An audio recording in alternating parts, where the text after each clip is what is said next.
In a podcast we released back in December of 2022, we pointed out that over 15 bodies were found in Chicago waterways. And most of the bodies were of men in their 20s or early 30s, and they were all coming home from a party or a bar late at night. In December alone, 2 men were found. One was just 23 years old and the other was only 21. A few months passed and we started receiving comments on our December video pointing out that there were more bodies found in Chicago waterways and they also matched the same demographic as the ones that were found in December. For example, on February 13th, 23-year-old Illinois college student Anthony Rucker went missing.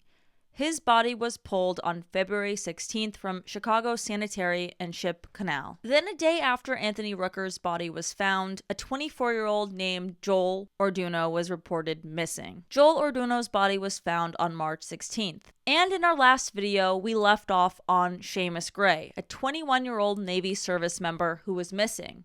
At the time, they were looking for his body, but he was not found. He disappeared in Waukegan after leaving a bar late at night. But since then, he was found on April 20th in Lake Michigan. Now it's roughly about 2 months later, and another man in his 20s was found in a waterway in Chicago. Additionally, most likely unrelated to this serial killer theory that we're going to be discussing, but a 19-year-old woman's body was also pulled since our last video, in addition to the 65-year-old man's body that was also found in a Chicago waterway in the past 2 months. This episode of Cauldron Convos is our third discussion and investigation of these bodies that are appearing in Chicago waterways. If you are new here, we just wanted to quickly ask you to please consider subscribing to this channel because we post videos every single week here on the spine-chilling, paranormal, and true crime topics that you definitely want to hear about. We've done 2 other videos on the Chicago cases, so if you want to stay up to date on that, make sure to subscribe and hopefully not see the next video on hopefully the next one is when they catch this fucker that's killing these people. Hopefully that's the case. And we'd like to say we love all 45,000 of you guys. Yes. Follow us on Instagram at Kayla Cauldron and Almighty Xenu on Instagram, please. We post photos of us searching for Sasquatch. We post photos of us having seances, as well as going in cornfields and looking for evidence of crop circles. So if you want to see all that and more, go to our Instagrams and follow us. And in this episode, we'll be discussing the updated missing people, the possibility of a serial killer in Chicago, and if so, the plausibility of the return of the smiley-faced killer. My name is Kayla, this is Xenu, and we are Cauldron Convos. I'm wearing the Chicago shirt to represent Chicago because it's a place that we hold dear to our heart and we want justice to be served if justice is needed to be served. And it really seems like justice needs to be served at this point. And in addition to that, we were worried that back in December and back in, March or April, our part 2 video, we were worried that we were, harming the families of the victims. But after all of that, we've come to find out that a lot of them are now seeking justice and hiring their own private investigators to investigate the deaths of their children and brothers and friends and sons. I think it's important to be aware whether or not there's a serial killer, even just talking about maybe being a little bit safer at night around big bodies of water. I think is a very important message. Yeah, and I think a lot of the people that watch these specific videos that we're releasing are actually in the Chicago area. So if you are watching this and you're from Chicago, please be safe out there. I know it seems like, swimming in the lake or river or whatever is fun, but I did not know this. But after the first episode, I found out that regardless of the, even though it's July now or June, you can still drown. You could still drown, and it was still freezing temperatures in May. It doesn't warm up. And the water's freezing just cold. because it's warm outside does not mean the lake is warm, does not mean at nighttime it's safe. Dale Wood out in Wooddale, you be careful, buddy. I know you can't swim, so be careful. Yeah, but anyway, so we're going to be talking about the 3 people that have recently drowned or went missing and was found in a waterway in Chicago. As well as a pretty interesting article that was recently released by the Daily Mail over in the UK that kind of breaks everything down that we've been doing for the past, 7 months. Exactly. We're going to be talking about Michael Miller. Now, we just wanted to talk about him. I know it's probably not related because he was found off of Milwaukee, Wisconsin, which is a little under a 2-hour drive from Chicago, but you never know. We just wanted to mention him. Also, just because he drowned. So, awareness for that. But on June 20th, ABC 7 Chicago noted that the body of a man was pulled from Lake Michigan in Rogers Park. Wait, isn't Rogers Park in That's the north side of the city. See, this is what I don't understand. There's so many, contradicting articles that are released. Remember the last one? They were oh, this guy was found here and this guy was found here. They never report it. And you think that because you're getting it from, ABC 7, it's Chicago. Right. And it's not. The but news anyway, is fake. Even, the age of the guy, we're not talking about him right now, but later on. It was all wrong, right? One says he's 29. One says he's 26. One said, they don't even have his age. I could Google it and find it. Police responded to reports of a person in the water at about 5:32 a.m. Wait, is this in Milwaukee or in Rogers Park? There's a huge difference. According to CBS58.com, deceased man found in Lake Michigan identified. Authorities identified the man pulled from Lake Michigan as 67-year-old Michael Miller of Milwaukee. The Milwaukee Fire Department confirms the deceased man was discovered by someone fishing behind the War Memorial in Lake Michigan. That's all that it says. I don't know where I found Rogers Park. June 20th. Whoa. Body recovered from Lake Michigan in Rogers Park, June 20th, 2023. Just after 5:30 a.m., Chicago police recovered a man's body from the lake near the 1000 block of West Pratt Boulevard. That's all it has. Maybe it's a different man. The War Memorial is probably in Milwaukee. Google Milwaukee War Memorial. So we're finding out that there's yet another body discovered. June 20th. They're two different people we're talking about. He was in his late 60s, so I don't want to assume that he fell in, but people could argue that, nothing weird about that. He's in his late 60s, maybe he just tripped over and he couldn't swim and whatever. But it is interesting, I think, to point out that his sister specifically said he did not abuse alcohol or drugs. As if someone suggested otherwise. I think a lot of the naysayers, both on Reddit as well as our comment section of our videos, always allude to that the victim is intoxicated, either on drugs or alcohol. So pointing out that this man doesn't abuse either is kind of a key point here. Yeah, but it's interesting that she specifically said that. As if someone asked her, or maybe no one asked her, maybe she just said it. But, the fact that we know that, he did not. Well, I think oftentimes if someone's found in the water, they were drunk, they fell and they drowned. That's the easy answer, at least for the police probably. Mm-hmm. Or even if they had consumed alcohol but they weren't intoxicated. Mm-hmm. Their blood alcohol level is still going to be elevated. Yeah. That's just a good excuse. Especially if the Chicago police don't want to go hunting for a serial killer. Yeah, it's true. And just to continue off of the drowning point, just wanted to point out a few things that I collected from doing some research about drownings in Chicago, the Lake Michigan area, etc.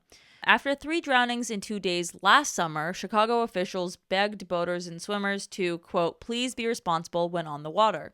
More recently, a 7-year-old boy died after drowning in Lake Michigan near northwest Indiana.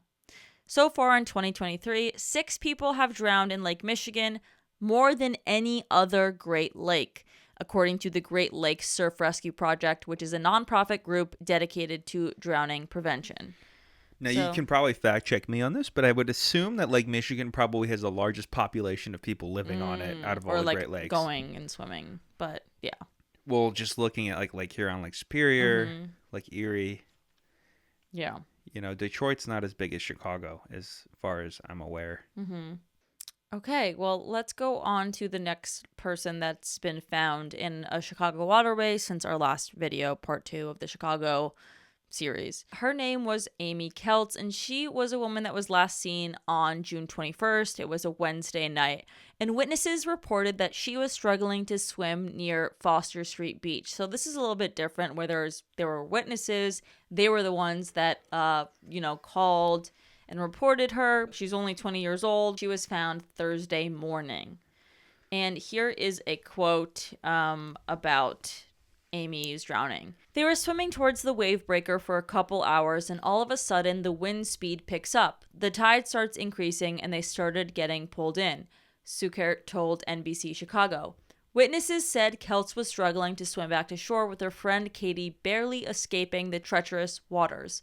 2 off-duty lifeguards were able to jump in right away and they grabbed Katie, Sukert said. Amy was fighting. She was really fighting. And the woman's body was pulled from Lake Michigan on the city's south side. Police said officers in the Marine unit responded to a call of a person in the water in the 4100 block of South Oakenwald around 10:30 p.m. Sunday.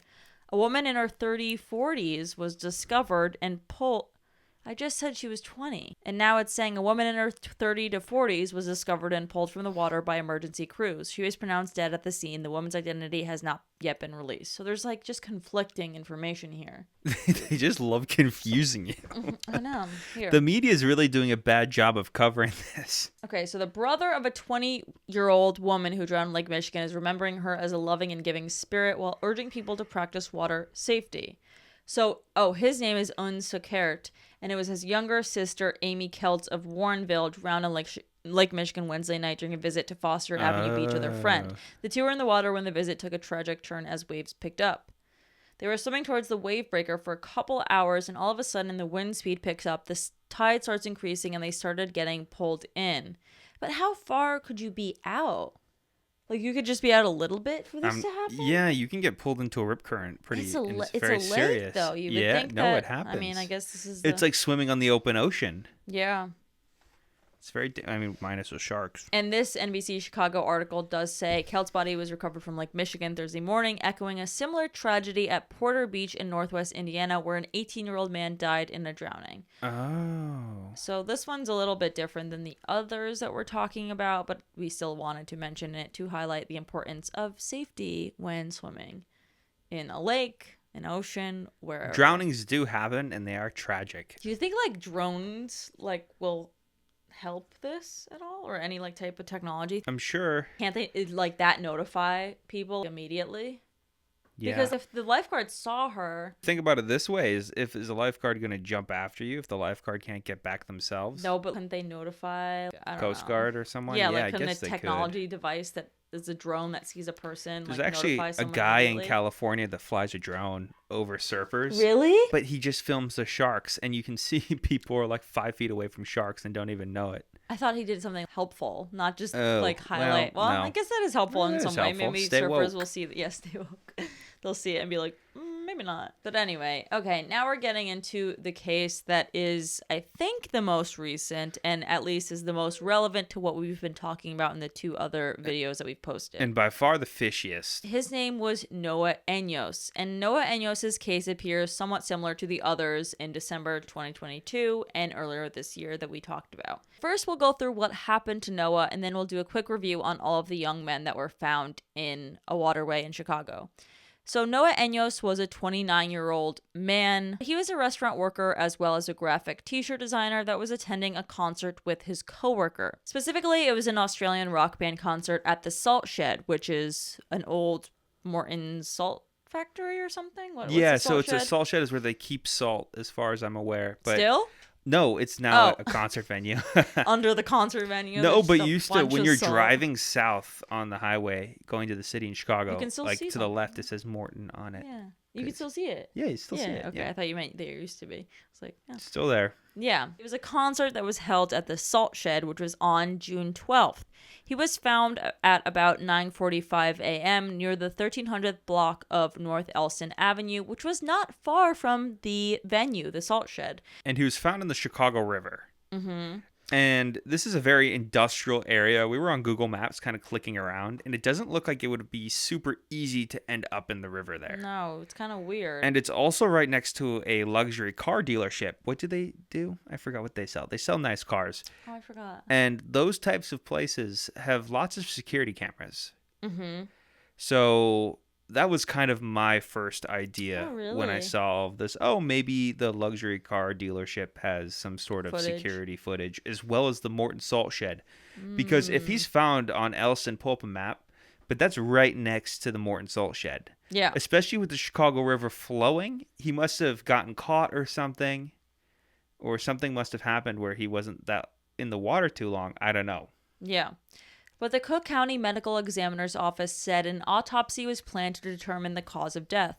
The family has said they suspected foul play after finding out from AT&T that his last messages and calls were sent at about 5 p.m., even though his friends have texts from him stamped between 7 and 10 p.m., Fox News reported. Yeah, I definitely suspect foul play as well, just based on where the body's location was. And the fact that the river flows. It's not like stagnant water. Yeah. And Enyos' girlfriend, Nicole, said he was last seen on surveillance video at about 9:30 p.m. June 12th, talking with some people at the show before he left and headed north on Elston Avenue, the Chicago Sun-Times reported. He had also been in touch with her via text and Snapchat from the concert before his phone died at about 10 p.m., NBC Chicago reported.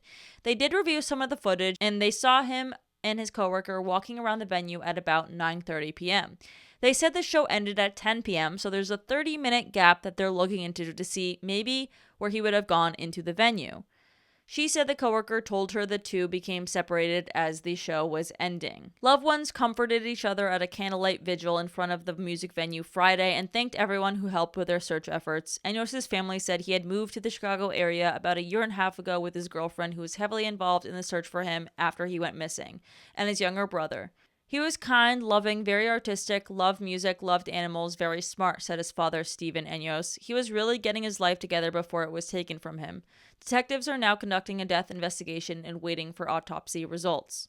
Nicole said she and Enyos had been together for 2 years, but have known each other since middle school. Incredibly intelligent, charismatic, caring, wonderful person, wonderful boyfriend, wonderful dad to our 2 dogs, she told NBC Chicago. Not the type of person that would up and leave without question, without a reason. I think kind of alluding to the fact that he wouldn't just commit suicide. Yeah, I feel like oftentimes in these reports, like in the news, they kind of always allude that it's a suicide. Vander Werf said she has, quote, been up day and night sharing their GoFundMe on social media to try to pay for funeral costs and doing her own research on other cases where people were found dead near the river. We know he was murdered, and we believe that there's a serial killer. This is Kathy Vander Werf, who was Enyos' stepmother, who I think commented on one of our videos about the vigil. And she said that they've been up day and night sharing their GoFundMe on social media to try to pay for funeral costs and doing her own research on other cases where people were found dead near the river. Which will be in our description below. Yes. And we will be donating. Yeah, and please donate also if you have the means to do so. And she said, we know he was murdered and we believe that there's a serial killer. Since December, at least 5 young men were reported missing for several days before their bodies were discovered in either Lake Michigan or the Chicago River, NBC reported. This has fueled speculation on social media that a serial killer is to blame, though city and county officials told NBC there is no evidence the cases are related. Stephen Enyos said the family is, quote, not going to give up. We're going to try to help make a change, do something because it happened to us and it could happen to somebody else's child next year. That's the problem. The first time we made a video, there had been victims since. Yeah. The second time we made a video, there were even more. Yeah. And the third time, there's even more. Yeah. And I didn't even want to make a strong stance to the first video because I was just like, okay, we were skeptical. We were reading it, and everyone, there was barely anything on it. There was maybe a Barstool article that had really bad information.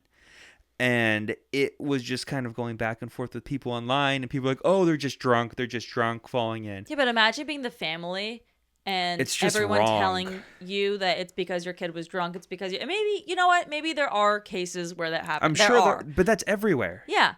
But then imagine finding out that the police, just, shook it off. Oh, shocker. The police just write you off. I wouldn't expect write it off as just being drunk, and then you find out that wasn't the case, and they could have prevented more deaths after your kid went missing and died. Yeah. Because of something that was more sinister they don't than want just to drowning. admit, though. They don't want to admit that there's a serial killer. It would be so bad for tourism. Yeah.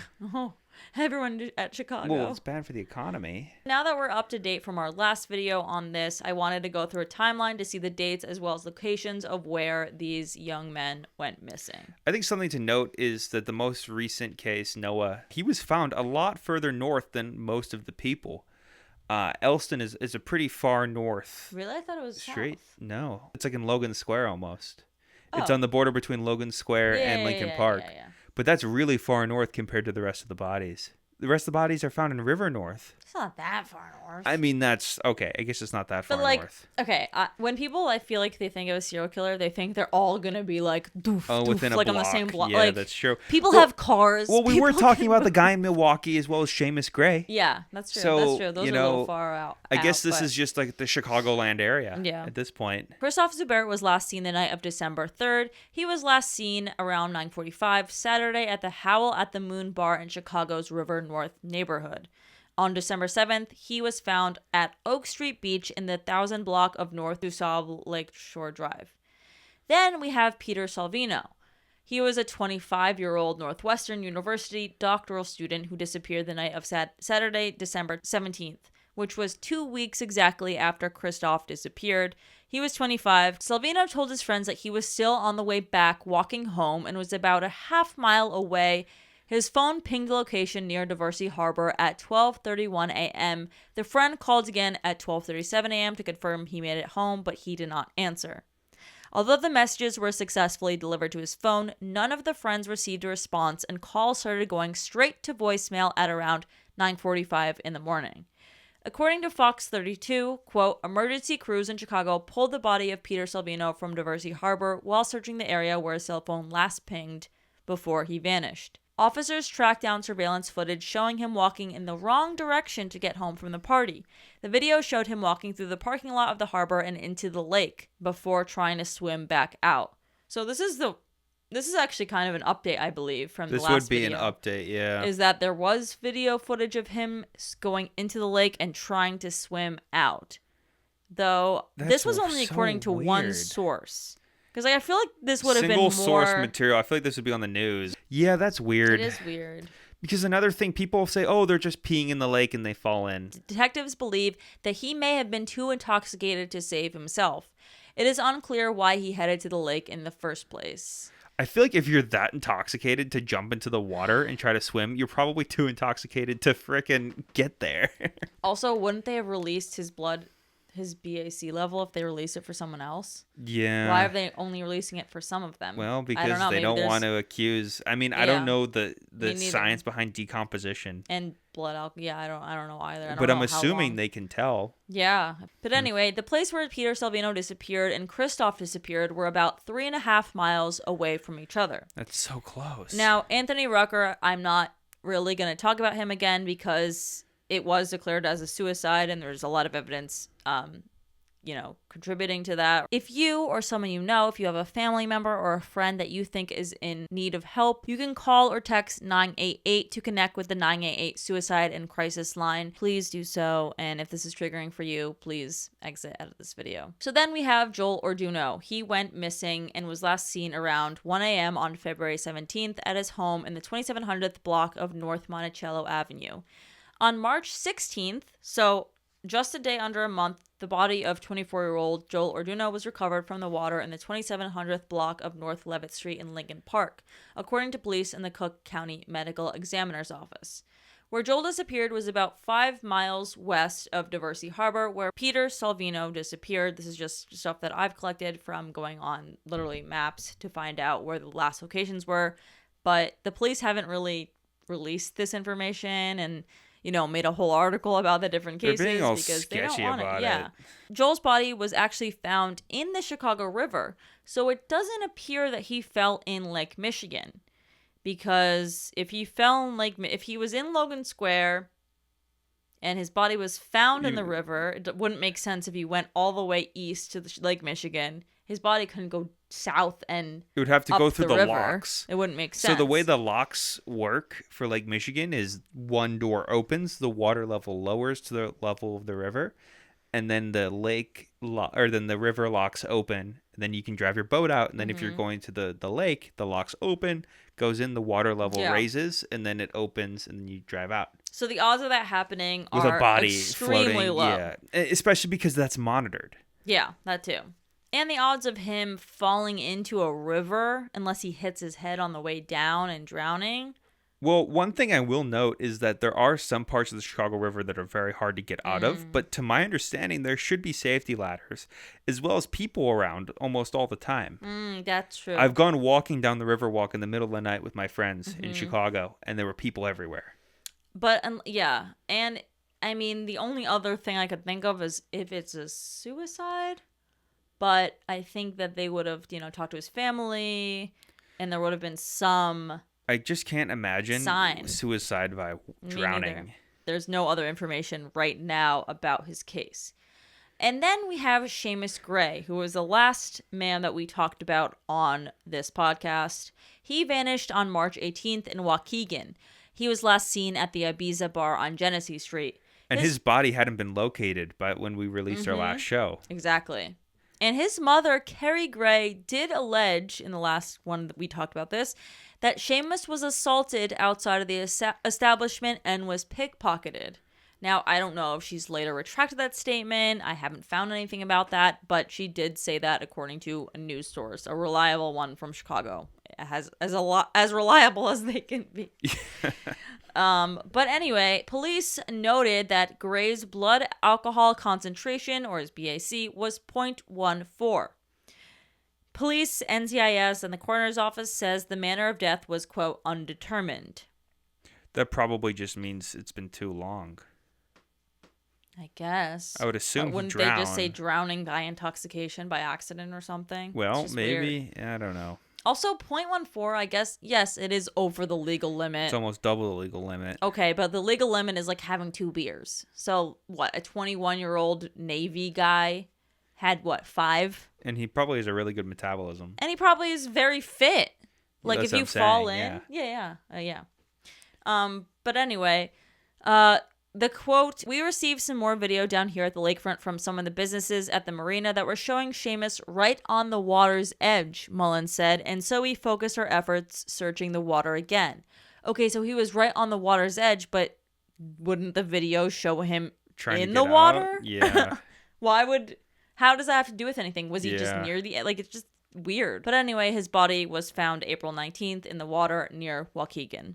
And just to recap, although we talked about Noah Enyos, as said before, his body was recently found. He went missing on June 12th at the salt shed, and his body was found at 1300th block of North Elson Avenue. That is also on the Chicago River. It's basically in the same area in Chicago. It's all kind of within downtown Chicago. Yeah. So we have Christoph, who was at Howl at the Moon in Chicago's Rivers North. We have Peter Salvino, who was near Diversey Harbor, which is in Lincoln Park. This is about 4 miles north of where Christoph went missing. We have Joel Arduino, who was last seen 5 miles west of Diversey Harbor, Logan Square, but he was found in the river. Seamus Gray was found in Waukegan, which is pretty far north, like 40 miles north of Chicago, so I'm not sure if this fits the whole thing, but he was a young man in his 20s. Kind of fits the narrative of coming home late at night.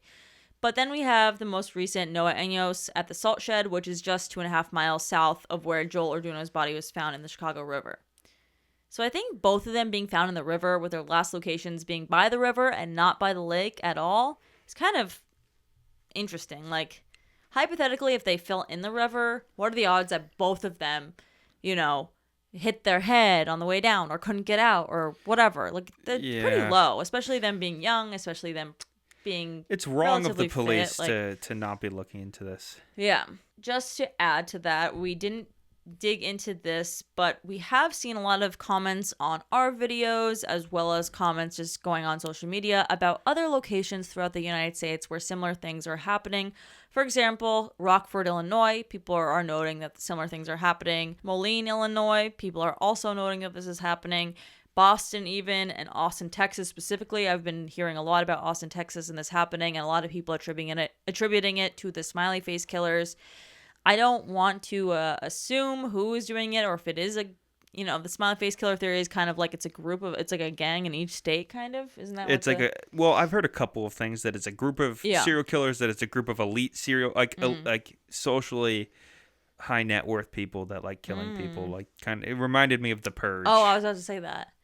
Ugh, so bad though. Like all these. That seems like a little tinfoil hat for me. But I think that, all of these young men drowning who are seemingly healthy. I mean, granted, some of them have consumed alcohol, but I mean, a lot of people do every day, and this doesn't happen. But there's just too many things align. I wonder if we could reach out to any of the families. Because if Chicago's not releasing the videos, maybe they've seen more. Then maybe that would bring something to light. Yeah, I don't instead know. of people Or just if a private assume, investigator and they needed a platform to get it out. Yeah. We're here. Yeah. I guess I just wanted to mention the guy on TikTok that's talking about serial killers in Chicago and how he's been offered rides, but then he became a He was scammer. canceled. Yeah. Because he made the, what did he do? He makes an app about meeting up with people. I don't know. And so his like whole thing is like he's posted like a bunch of videos talking about this whole thing. He was fired from his app and he was canceled. He was fired from his app for making those videos? Yeah. I think he was like the chief marketing officer of the app. Oh, so he didn't make the app, or he did? No, I don't know. I'm not 100% sure. But so this guy became TikTok famous for covering this story, these stories. And then all of a sudden he started marketing his app for meeting up. That's like if we made all these videos and like we made like a device to like, so I don't know. Stupid. Like we actually like, we're like, okay, go on the link. What an idiot though. What an idiot. Yeah, good marketer, but still bad. Wait, do you want to read that Daily Mail article? Oh, yeah. Thank you, Emma James, who published this article. She's a senior reporter for... Smoke for Emma James. She's a senior reporter for dailymail.com, released on June 30th. But the title is Revealed. 11 of the 18 people who have been pulled from Chicago waterways since 2022, including a couple found dead weeks apart in the same lake as terrified locals demand to know if serial killer is on the prowl. Chicago residents are still fearing a serial killer is on the loose after the remains of at least 18 people, including a young couple who died a month apart, were pulled from the waterways in the Windy City in just over a year. 12 men and 6 women have been recovered from the Chicago River in Lake Michigan since March of 2022, with the bodies of 5 men being pulled out in the last 5 months alone. Jeez. The most recent was restaurant worker Noah. They wrote Enyos. She also wrote, Chicago resident are still fearing a serial killer is on the loose. Chicago resident. Well, maybe that's a British thing. No, Chicago resident are still fearing a serial killer's on the loose. Yeah, you think your first sentence of an article about an American? I don't know, whatever. Okay. Of the 18 people found dead in the waterways, only 2 have been confirmed as suicide, 3 have been ruled as accidental drowning, and 5 as drowning. Chicago police have not commented on the similarities between the cases, but a former FBI agent claims that it could mean that a serial killer is on the loose. So far, 4 remain unidentified, with 2 men and a woman all found in April of 2022 and another woman in May 2023. According to Cook County's medical examiner's office, the number of drownings has not risen from previous years. There were 41 in 2022, 46 in 2021, and 43 in 2020, with 2019 seeing 2 homicides of the 57 recorded. At this time, there is no evidence suggesting there is a connection between these drowning deaths, Chicago police said in March. Okay, but those are just drownings. What about the drownings in, like, months where no one's swimming? Right? Like, that's different than just drownings in general. Anyways, if you have anything to, contribute, please, or just if you want to say anything about your opinions, please comment down below. We appreciate every comment that we get. If you're in Chicago or just anywhere, always be safe. Be aware of your surroundings. Just have a buddy. Have a buddy. Yeah. If you're going to the bathroom, don't pee in the lake. Pee your pants. Okay. That's our effort from last time. We sell shirts. Pee your pants, not in the lake. And we don't keep the money. We're not like that guy on TikTok. Imagine this whole video is to sell these dumb shirts. Say pee your pants, not in the lake. Jeez. After all that, anyway, not funny. But we hope that this brings awareness. If you're a family member or a friend or just anyone that knows anyone, please comment down below. Please comment down below or message us or email us. We would love to talk to you. Hear more about them. And get their story out there. Try to spread awareness for everything that's going on everywhere. Stay safe. Thank you guys so much for watching per usual, and we'll see you guys next time here on Cauldron Convos. Bye. Bye.